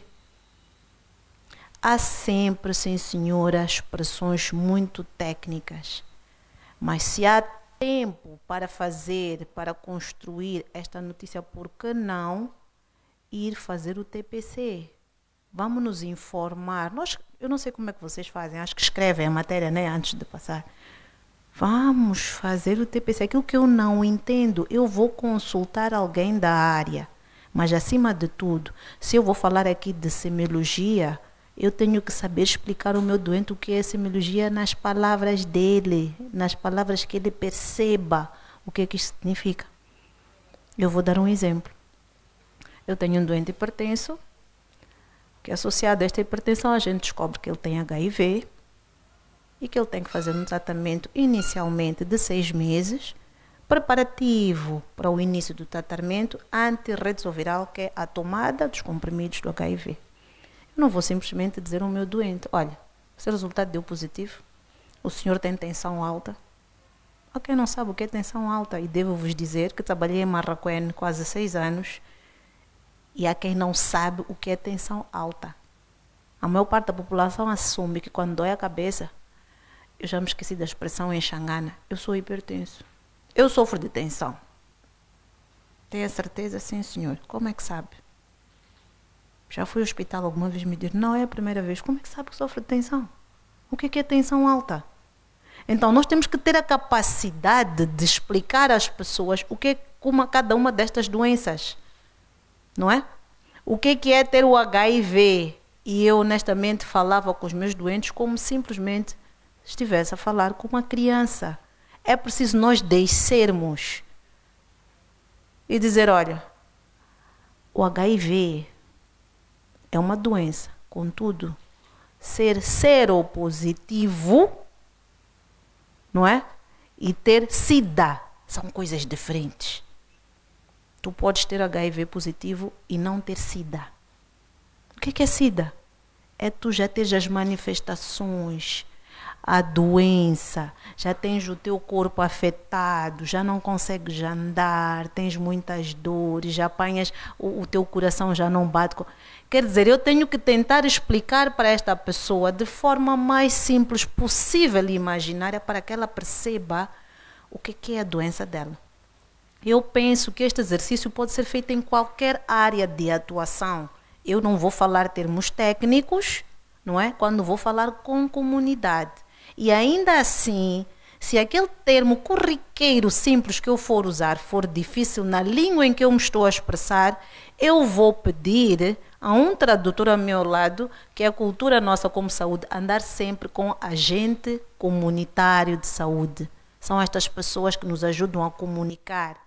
Mais do que eu, que acho que sei tudo de saúde, há aquelas culturas locais e esta agente comunitária que vai me transmitir para que eu também possa elucidar e apoiar estas pessoas a conduzirem ou a perceberem aquilo que nos traz lá.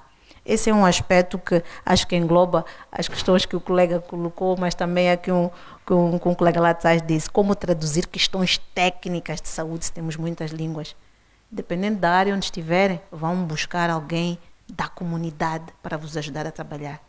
Naquele local tem sempre uma pessoa da comunidade. Vamos buscar estas pessoas, vamos ler e vamos investigar antes de transmitir notícias. Porque alguém disse, alguém escreveu, foi pesquisar na internet, é aquilo que está a transmitir. Não. Vamos adequar aquilo que nós queremos, como é que é, transmitir em função da comunidade ou das pessoas com quem nós queremos falar. Logicamente, se eu estou aqui nesta audiência maravilhosa, e acho que tem muito para me ensinar, porque acho que eu tenho que aprender a comunicar melhor. Se estivessem aqui metade dos colegas com quem eu trabalho, eu estaria a tremer. E por quê? Porque eu estou a falar com pessoas da área específica. Eu tenho que ler mais, eu tenho que investigar mais, para saber comunicar com elas, para elas saberem exatamente o que é que eu estou aqui a dizer. Contudo, se eu estou com um grupo leigo, eu também tenho que descer. Eu tenho que mudar a minha abordagem para poder comunicar para que as pessoas me percebam. Não simplesmente chegar aqui e despejar a matéria. Faz toda a diferença. Eu acho que esta é a minha estratégia, esta é a minha sugestão, não porque é a estratégia adequada e é a que vocês vão usar, mas é o que eu uso no meu dia a dia e ajuda bastante na comunicação com os meus pacientes ou com as pessoas com quem eu trabalho. Bem, eu acho que acabei respondendo as 3 perguntas, porque uma era como traduzir questões técnicas de saúde, outra era como transitar o passar da informação para a comunicação e a outra era a especificidade de um contexto informativo. Investigação, busca, apoio técnico, nós não sabemos tudo.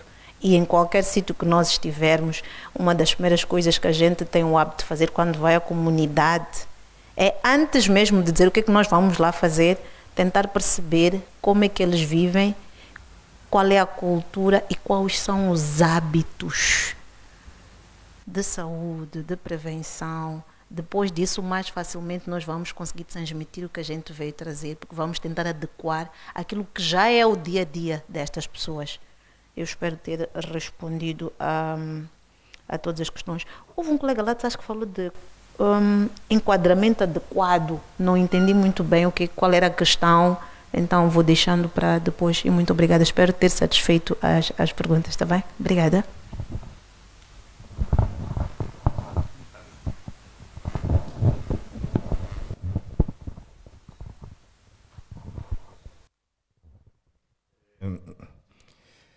As questões são todas elas boas e mostram que fui percebido. Agora, é preciso trazer aqui algumas respostas que eu vou trazer não como especialista da área da comunicação, porque não sou. Por exemplo, se pensar em possíveis soluções para comunicar determinados eventos, é preciso também pensar que um desastre ou alguma coisa que vai acontecer por causa de um efeito climático, são poucos dias em que as pessoas percebem que aquilo vai acontecer. Até para o caso do IDAI, parece que as coisas foram se percebendo fora, antes do nosso sistema nacional, do Instituto Nacional de Meteorologia, trazer ao público que aquilo havia de acontecer. Havia essa dificuldade. Então, normalmente, aqueles que lidam com a comunicação no terreno foram lá passando informação porque já estavam estavam por cima do evento. Faltavam 2, 3 dias no máximo, tinham que comunicar. Agora, a questão de transmitir uma determinada informação numa língua específica tem sua vertente. Normalmente temos especialistas em línguas bantus. É preciso que, a nível da comunicação, adote-se uma perspectiva ou um curso específico, ou podíamos dizer curso, mas disciplinas específicas, que levam as pessoas a buscar conhecer as determinadas línguas. Isso vai facilitar com que o comunicador, quando vai trabalhar, tem que comunicar ou tem que passar uma determinada informação, tenha que se recordar de ir investigar. Por exemplo, a pessoa que foi dito comunica isto em DAO, recordou-se só de um PEP. Por isso que as pessoas da comunidade dizem que não. Um PEP para nós é a coisa mais simples, mesmo que seja dito que é um PEP forte. Não é pensar numa coisa vaciladora que nós nunca tínhamos visto, porque mesmo para aqueles que comunicaram, foi surpresa para as pessoas locais que tinham que passar a informação. Mesmo o pessoal do comitê local que tinha que passar essa informação, foi surpreendida. E que alguns conhecem aquelas línguas, só que não têm, antes de comunicarem aquilo, não tinham uma dimensão. Aliás, antes de comunicar, não. Antes de acontecer, não tinham uma dimensão real. Significa o quê? Quando se vai comunicar, também os técnicos que trabalham naquela área, que tem a ver com um possível evento em perspectiva, tem que dotarem os comunicadores de uma ideia do que é aquilo. Porque é ciclone. Claro, mesmo eu conheço ciclone, mas nunca estive no meio de um ciclone. Mas quem estudou a área, quem estudou meteorologia, mesmo que não tenha estado no meio de um ciclone, tem capacidade de dizer o que é que vai acontecer. Qual é a capacidade destrutiva? Por isso é preciso, em primeiro lugar, ir dotando os comunicadores ou as pessoas que vão passar a informação de linguagem específica para cada evento. Claro que quando se trata de uma coisa que prevê-se um risco de desastre, advindo de uma mudança climática, é coisa que não tem muito tempo. Então, isso passa pelos comunicadores. Por isso que eu digo, isto deve abrir debate, mas também abrir, em parte, um apetite para os estudiosos da comunicação irem buscar o que é que tem acontecido. Porque é que sempre quando há um evento como este, ou sempre quando há uma inundação, qualquer coisa, as pessoas são apanhadas? Mesmo depois da informação passar em vários canais, mas há pessoas que sempre são apanhadas. E se formos a ver, isso repete-se. Aconteceu com a IDAI, foi na Beira. Claro que a população da Beira, que foi o epicentro, quando veio o Xalane, veio o Guambi, veio os outros, já estavam mais conscientes do que ia acontecer. Mas quando foi acontecer o Kennedy, mais para o norte, também foi surpresa. E que possivelmente eu não estudei essa área onde aconteceu o Kennedy, mas eu digo que possivelmente tenha tido o mesmo efeito. E para todos aquilo é surpresa, mesmo para quem comunica, mas para quem é dotado de conhecimento, tem que capacitar também os comunicadores. Não é só pensarmos que o comunicador tem que beber só também da língua. Tem que beber também do especialista para a área. Outra questão tem a ver com a eficiência do uso das línguas locais. Acho que já está respondida. O elemento surpresa, eu não percebi se era uma questão ao falar do elemento surpresa. Alguém falou do elemento surpresa aí atrás? Era uma questão ou estava a argumentar? Um comentário, obrigado. Houve a questão da comunicação ad hoc, top e base. Eu não sou comunicólogo, então não tenho como te... Precisaria de desmiuçar para mim primeiro, para eu poder ter alguma resposta. Tá bom? Por isso tenho dificuldade de responder essa comunicação top e base. Ad hoc, top e base, né? Acho que as mais lineares são essas. Outras foram respondidas pela doutora Carmen, né? Então, embora ela respondeu na vertente da saúde, mas também acabou perpassando a outra vertente.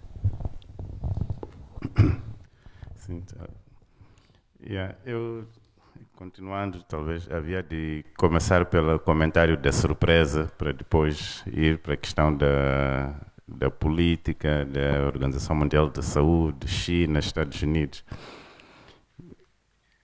Eu penso que uma coisa muito importante a saber é que a Organização Mundial da Saúde definiu a saúde pública, né, com base em 3 critérios básicos, que é a justiça, que é a equidade, que é a multissectorialidade, né?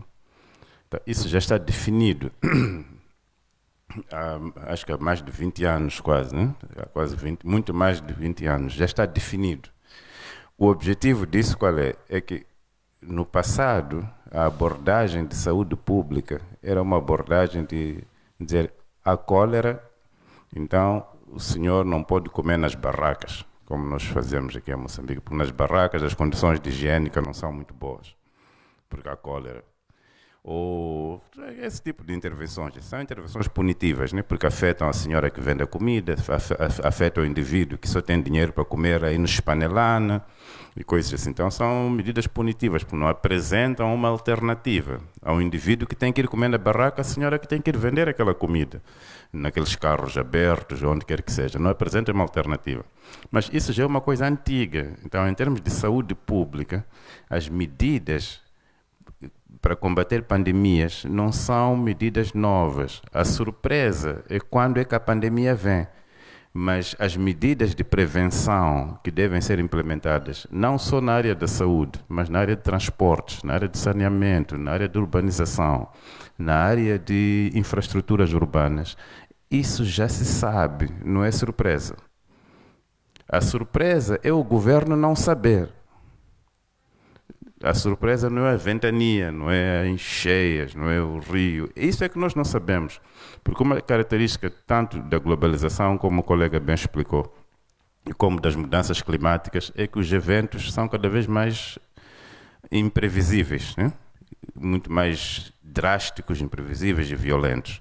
Isso é uma coisa. Mas as políticas públicas, elas já temos a base. E os critérios são justiça, equidade e multissetorialidade.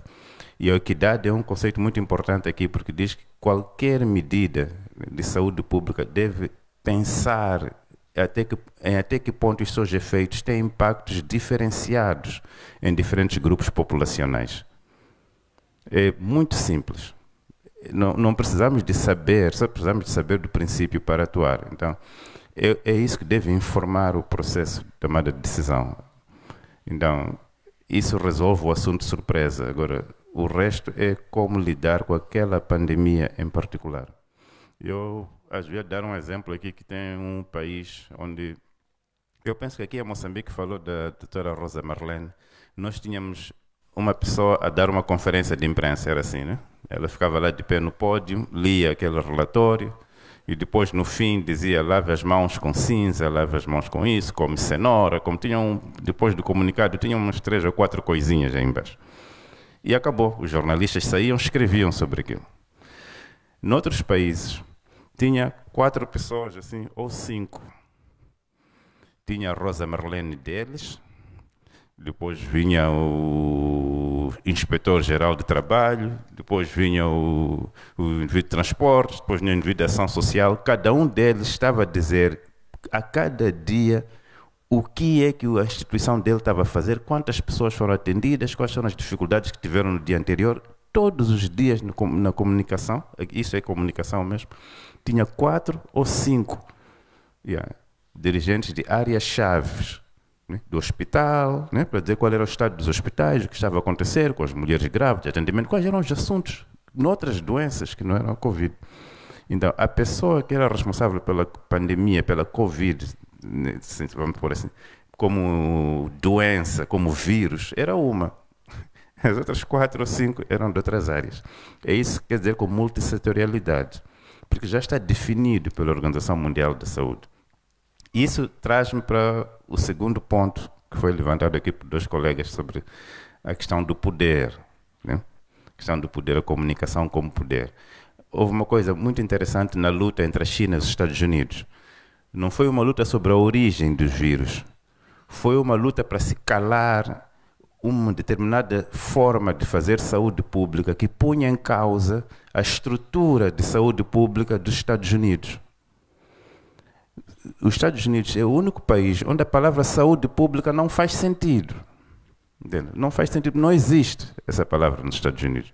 Existe como conversa, né? Falar, mas a ideia de saúde pública como um ramo de trabalho onde o governo tem hospitais, tem clínicas, isso não existe. Não há hospitais do governo, do Estado, nos Estados Unidos, como nós temos aqui em Moçambique. Em termos de saúde pública, nós estamos mais desenvolvidos que os Estados Unidos, em termos de infraestrutura de saúde pública. Os Estados Unidos não têm. China tem muito mais, mas a Europa tem uma infraestrutura de saúde pública.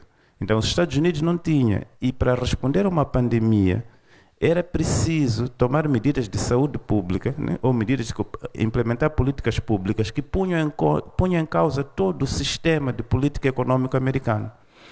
Implicava uma intervenção do Estado na economia, o aumento, né, do apoio social, o aumento do seguro de trabalho, o aumento de todas aquelas dimensões que eles consideram que são dimensões do comunismo. Podem ser implementadas na Europa, mas nos Estados Unidos, todas essas medidas de assistência social, de férias, direito a férias e tudo aquilo, não existem nos Estados Unidos como um direito. Nós podemos ver nos filmes a falarem de férias, mas não existe como um direito adquirido como nós temos em muitos países do mundo.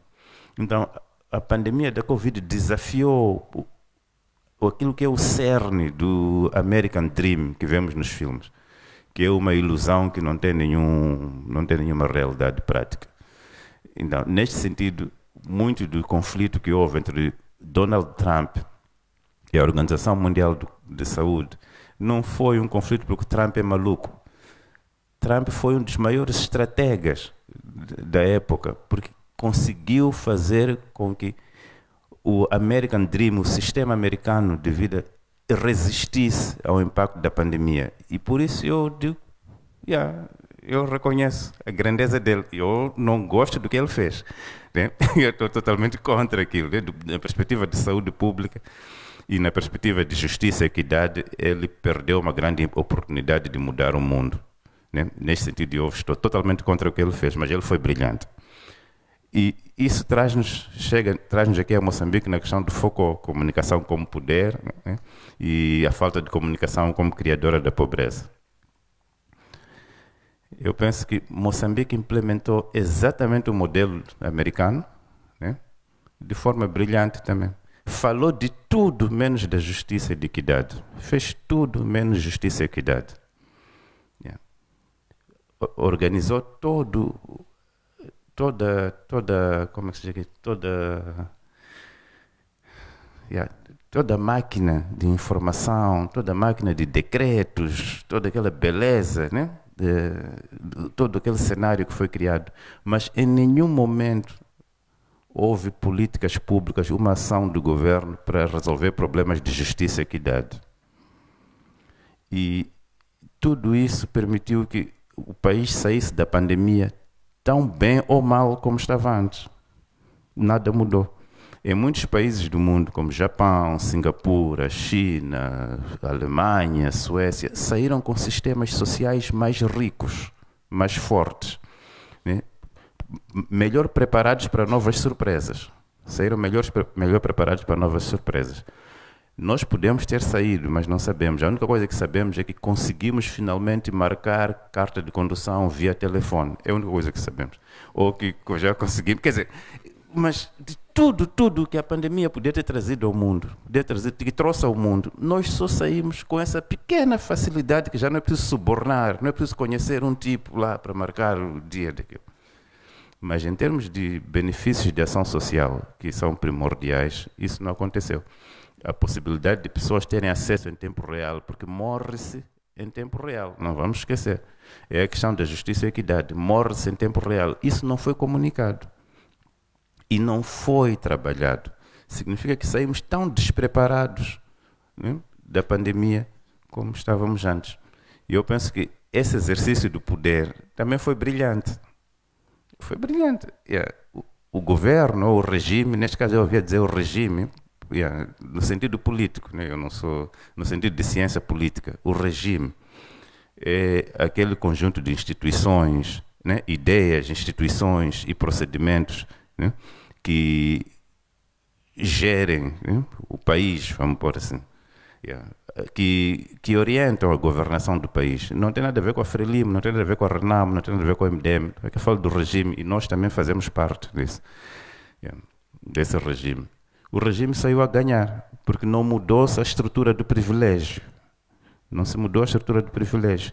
A tal ponto que o CIP, que é o Centro de Integridade Pública, conseguiu organizar um debate a dizer que o governo devia regular o preço do pagamento, né, das taxas ou dos custos no hospital privado ou no Instituto do Coração, para as pessoas que têm dinheiro não pagarem muito. Isso é que é regime. Aqui não é Filipe Jacinto Nussi a falar aquelas coisas delas, depois nós dizemos que aquele copo tinha gin. Não são essas brincadeiras, não são essas brincadeiras, que eu acho que foi um exercício de relações públicas brilhante. Ele conseguiu muito bem gerir aquela situação, de brincar com aquela desgraça. Não ele, né? As relações públicas dele. Mas eu, quando falo de regime, estou a dizer que o Centro de Integridade Pública não conseguiu entender o absurdo de organizar uma conferência de imprensa a reclamar que nós aqui, que vamos aos sítios, né, às clínicas privadas, precisamos de ajuda do Estado para pagar menos. Quando as pessoas que nem dinheiro tinham, nem transporte tinham para chegar ao hospital, estavam lá a sofrer nos seus cantos que nem podiam ser atendidas nos hospitais. Isso é que é regime. Então, esse regime, né, onde nós vivemos, os privilegiados, esse sim, no sentido de Foucault, beneficiou-se desse tipo de comunicação. E essa falta de comunicação permitiu que nós continuássemos aqui como estamos e os pobres continuassem lá para serem surpreendidos pela próxima pandemia. E eu penso que isso traz a questão de que os desafios de comunicação muitas vezes é por falta de vontade de comunicar. Falta de vontade de comunicar. Nós podemos falhar uma vez, sempre vamos falhar. Mas, por exemplo, nós trabalhamos com comunicação ligada à violência, né? Falamos de assuntos muito difíceis, né? Como mencionou o Dr. Elídio. Mostramos cadáveres, corpos, pessoas a levarem tiro, coisas assim, porque estamos a falar do Holocausto judeu ou do genocídio ruandês. Mas é possível, aquelas imagens, né? Usamos as imagens porque é mais fácil conversar em volta de imagens. Então, em vez de dizer MPEPO, nós podemos tirar uma foto, andar com foto de outros sítios onde houve outros ciclones. E dizer, olha, esta casa estava assim, depois veio um ciclone como este e ficou assim. Então, isso que já de vir, faz isto. Acabou. A pessoa dizer, este MPEPO aqui até pode dar outro nome, porque que isso já não é MPEPO, isto é outra coisa. Está vendo? Desculpa, eu digo MPEPO porque sou da Beira, então acho que um bocado daquilo. Então, o nome do Davis Simango era esse, Davis MPEPO Simango, o antigo edil da Beira. Mas, ok, muito obrigado. Eu queria dizer que estou muito satisfeito pelas apresentações, eu sinto como provocações, né?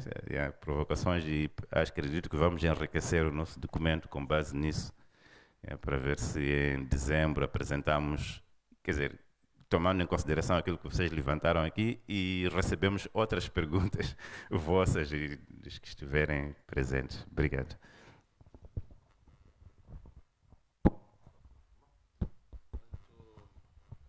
Muito obrigado a todos os painelistas. Talvez, mesmo antes de entregarmos e encerrarmos este nosso painel, 30 segundos, últimas palavras para cada um, não é? Caso tenham. Nada. Ok. Bem, então queríamos agradecer a atenção dispensada e naturalmente este painel fez a sua parte. Foi este exercício de intercâmbio acadêmico, no qual todos nós saímos mais uma vez energizados, porque nas nossas cabeças coube mais informação. Como se costuma dizer, o saber não ocupa espaço. Então, penso que é em dezembro que haverá um evento internacional. Oxalá que todos vocês, já não seremos assim neste número, mas num número muito maior, possa-se fazer o ode à ciência, ou da comunicação, ao conhecimento, à pesquisa científica. Muito obrigado. Vamos então devolver a palavra à organização. Obrigado.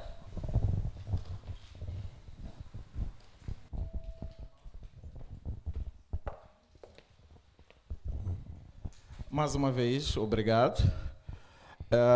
Em meu nome pessoal e em nome da SECOM, queremos agradecer aos painelistas e ao moderador que fez uma excelente moderação.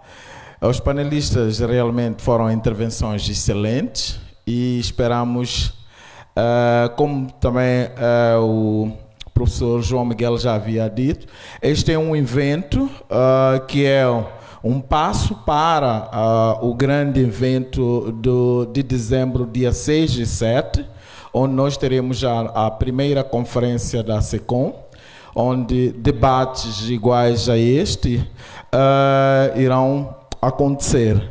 E, sem mais, muito obrigado, estudantes e colegas, e também a ECA pelo conforto. A muito linda mesmo, e espero que a próxima a sala que será da primeira conferência será mais linda que esta, mas se for igual a esta será também muito boa.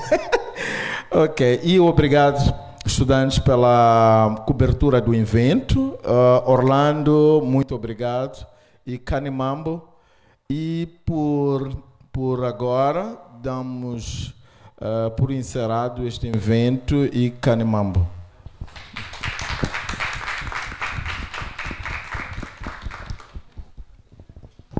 Acho que uma foto família, sim. Eu penso que todos os estudantes também podem vir, né? Sim, sim.